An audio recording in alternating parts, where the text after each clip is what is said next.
Marina pagkaaga. Ngunya na aldaw ay isi-share ko naman sa Indoan sa kuyang DIY na insecticide na walang halong chemical. Nakasanayan ko na nga bisitahin yung aking mga tanim umaga pa lang. At yan nga po yung napansin ko, sira-sirang dahon ng aking mga tanim na gulay. Kaya naman isi-share ko sa inyo kung paano ako gumawa ng insecticide gamit itong main ingredient. At habang tinitignan ko yung aking mga tinanim, ay napansin ko rin na lumalaki na pala yung aking pinunlang okra. Kailangan ko na nga rin silang transplant. Isasabay ko na rin pala yung mga kamatis dahil unti-unti na rin siyang lumalaki at pati na rin yung mga talong. Hello mga kahagod, ako nga pala si Nena. Hindi yung aling Nena sa kanta. Yung Nenang katulad nyo lang din na may simpleng pangarap at gumagawa ng paraan para makaahon sa buhay. Ngayon nga ay uunahin ko ng i-transplant itong mga okra. Meron nga pala akong nauna ng tinanim na okra na medyo malalaki na ngayon at hindi ko na-picturean para i-update. Kung napanood nyo naman yung aking mga unang vlog, doon po ay tinuro ko kung paano magpunla sa dahon ng saging. Madali nga lang pong magpunla sa dahon ng saging. Kung meron naman po kayong mapagkukuhaan, ay hindi nyo na kailangan bumili ng seedling tray. At kung meron naman po kayong tray ng itlog dyan sa inyong tahanan, ay pwede na nga po yung pagpunlaan. At eto palang mga okra ay diyan ko na lang siya sa gitna ng mga pechay inilagay. Madali lang naman kasing lumaki yung mga pechay lalo na kapag inaalagaan. Para makasave nga ako ng space ay diyan ko na lang siya sa gitna ilalagay. Pagkatapos ko nga mag-transplant ay tinusok ko kaagad yung mga kahoy o bala para naman safe siya sa mga manok. Oy!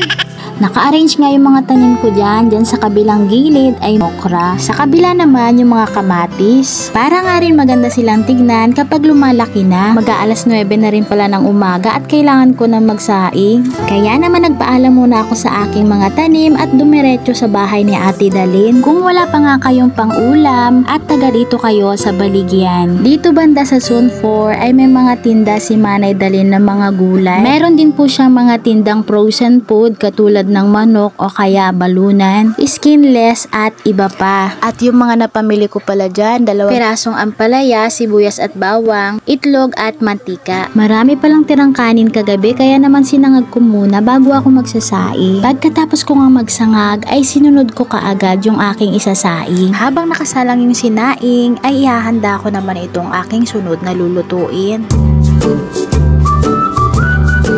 Hello po pala kay More Chance. Saro man po iyan na uragon. Sabay-sabay natin abangan yung kanyang vlog igdi sa Baligyan.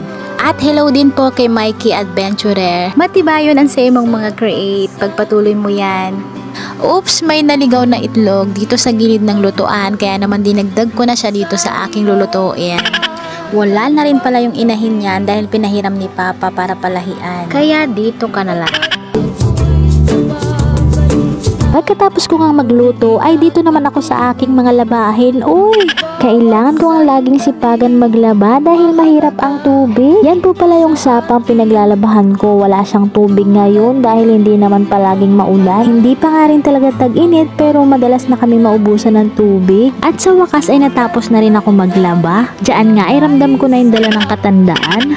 Pagkatapos ko nga maglaba ay pinalitan ko kaagad yung mga ginamit kong tubig. Baka na naman kasi biglang mawalan ng buhos. Abay mahirap na baka ako'y masermonan kapag walang mapampaligo yung mga baboy. Kailangan ko na nga rin magbanlaw dyan dahil ako'y naulan. Abay bawal magkasakit. Pagtapos maligo at kumain, a-attend naman ako ng meeting ngayon. Fast forward na nga, pagkatapos ng meeting, bumalik naman ako kaagad dito sa aking mini garden. Dahil sa aking mga pinagagawa ngayong araw, eto habang nag-e-edit ay nananakit yung aking mga balakang. Uy! Nililipat ko pala yung mga talong dyan sa plastic na mga gatas para siyang plastic ng zest o juice. Kung napanood nyo nga yung aking mga huling vlog, yan po yung nilagyan ko ng mix na lupa at durog na uling. Sinasamantala ko talaga mag-transplant ngayon dahil maulan at hindi mai-stress yung mga ugat ng aking mga bagong tanim. Dahil nga sa malambot ang lupa ngayon at malamig ang klima. Hapon na nga nung gumawa ako ng insecticide. Gamit itong main ingredient. Ito po ay baking soda. Maraming paraan nga ng paggamit nito sa halaman. At maliit na spray bottle nga lang yung meron ako. Sa 1 litrong tubig ay maglalagay lang ako ng 1 kutsarang baking soda. Pwede ka rin pong maglagay ng isang patak na dishwashing liquid. Pero yung sa akin nga ay tubig lang at baking soda. Ang benefits pala ng baking soda sa ating mga tanim kapag in-spray mo at tinamaan yung mga fungus ay pinapatay niya yung mga exoskeletal. Kaya hindi nila nagagawang magparami. Umaatake pala yung mga insekto kapag ganitong maulan yung panahon. Kaya maigi mag-spray nito pagkatapos ng ulan at kapag hapon. Hello po, Kina.